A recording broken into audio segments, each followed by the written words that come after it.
আপনি কি এখানে আর মাছ ধরেছেন নাই প্রথম? না, আরেকবার ধরছিলাম। কতখানি মাছ হয়েছে? ওই সময় 300 350 কেজির মতো হয়েছিল। তো কত টাকা বিক্রি করলেন?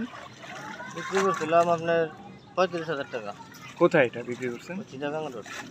আপনার এই খামারে কি কি জাতের মাছ ছিল? এমনি সব ধরনের মাছই ছাড়ছি, কিন্তু ওইগুলো নষ্ট হয়ে গেছে, আছে খালি পাঙ্কাস। পাঙ্কাস মাছ। তো আপনি যেই টাকা এখানে ইনভেস্ট করছেন, আপনার কি মনে হয় সেই টাকা উঠবে না এটা সমান সমান থাকবে? ওটা তো পানির তলের মাছ, এখন তো বলা যায় না। মাছ তো দেখা যায়, কিন্তু জালে তো আসতেছে না। ও, মাছ আছে না? আশা করা যায় মাছ তো আছে। আজকে কিরকম মাছ ধরা হয়েছে? আজকে হবে একটা কেউ দিচ্ছি, আইছে অল্প কটা, মন দুয়ে গাইছে এলা দেখা যাক।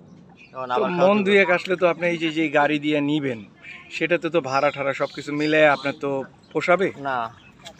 আরো কেউ দিতে হইব। তো আপনার অল্প মাছ হইলে যে এলাকায় যে বাজারগুলো আছে এখানে আপনার এটা বিক্রি করলে কি আপনার হইতো না নাকি না?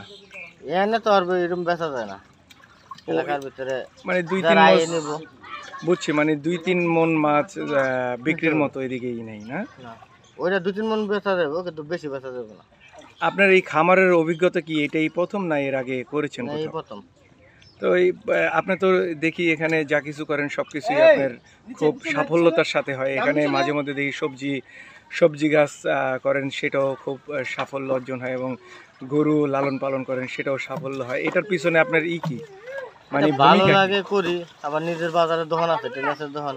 ও, টেলার্সের দোকানের পাশাপাশি এটা করি। আপনার এই যে এই ধরনের আপনার এইদিকে এক্সট্রা সময় দিচ্ছেন, এটাতে কি আপনার বেনিফিটেড হচ্ছেন? মানে টাকা পয়সা কি কিছু বেনিফিট না হইলে কার করি, কিছু তো হয়। কিছু হয়। আপনার এই সংসারের মেম্বার কতজন? 4 জন। 4 জন। ছেলে মেয়ে কজন? ছেলে মেয়ে 2 জন, আর আমরা 2 জন, 4 জন, আর বাপ মালে 6 জন। ও, 6 জন।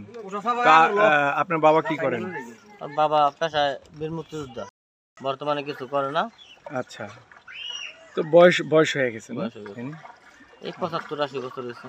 তো এই যে এই খামারে আপনার এই কতদিন যাবত এই খামারের সাথে আপনি আছেন এটার সাথে? এই 1 বছর ধরে, গেছে বছর 4 বছর ধরে আছে। 1 বছর না? 1 বছর। এই খামারে এখন মানে কি আরো মাছ ছাড়বেন না এই যে মাছগুলি আছে এইটাই বড় করবেন? এগুলি দইরা তারপর ছাড়বো।